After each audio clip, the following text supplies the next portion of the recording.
February 24th, 2022, a madman invaded Ukraine. Since that day, nearly 60,000 Russian men and 12,000, around 12, 13,000 Ukrainian soldiers have died because of Vladimir Putin's insanity. And I have been so engrossed in domestic enemies against the United States, I have been distracted from it for quite some time until just a couple of days ago when I heard about the gas pipeline being sabotaged that brings the gas, all the gas from Russia to Europe. And then the annexation of Luhansk, Donetsk, Donbass, and Zaporizhia, I think. I think those are the four provinces that I'm not entirely sure, but the southeastern provinces. And I don't know if there's any other question. I don't know why any other country in the world would support Russia at this point, but I have a suspicion that the following countries will support Russia, them being Iran, China, North Korea, Myanmar, Cuba, although that may be kind of fuzzy now after Hurricane Fiona, North Korea, perhaps Venezuela, Syria. These countries will band together, and the country in that axis with the money, the power of the purse is China. So China will have to make some very important decisions of whether it will in some way become Russia's only fungible business partner, and or whether it is now time to isolate Russia and change regime to the point. So if China and India turn on Russia, Vladimir Putin's regime is over. So, but for that, there was news on, I think, Fortune magazine reported that the Russian economy will die by this winter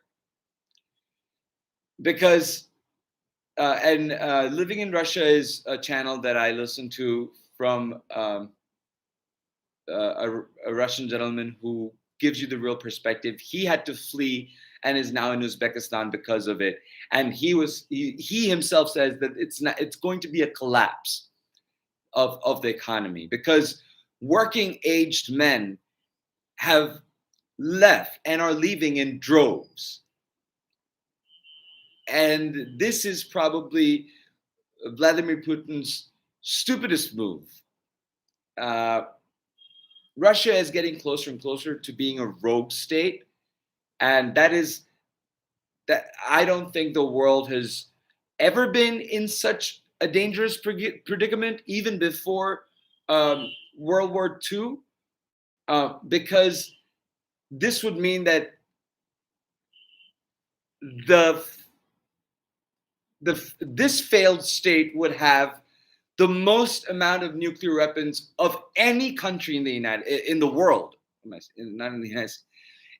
Russia has more nuclear weapons than the United States does, physical. Whether they have the infrastructure and the capacity at this point to fire all of them is besides the point.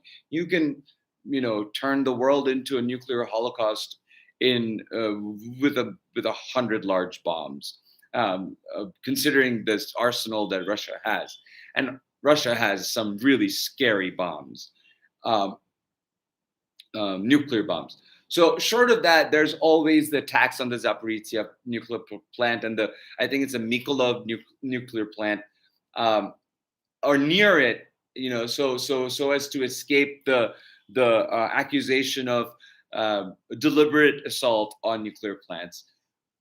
And this is going to I mean, the world is fracturing, you know. The economies of the world are faltering, and the reason why most people don't care is because most people are not invested in the stock market. Yes, in the United States there is a retirement plans and the IRAs. So to a certain degree, there are a lot of elderly people who are witnessing their retirement shrink. On the other hand, most of the money here is being lost in the stock markets. It's shaving money off of the top, which is not making corporations happy. And so corporations are more and more prone to making um, predatory, engage in predatory behavior, engage in exploitative behavior to be able to reach their profit margin.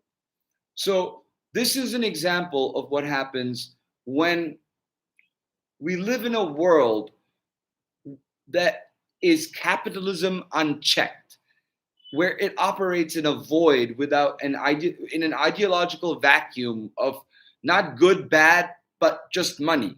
And if money is looked at as money and not good or bad or based on the circumstances, it inevitably leads to um, chaos, because money and the growth and profit is not the singular is not the only component of existence.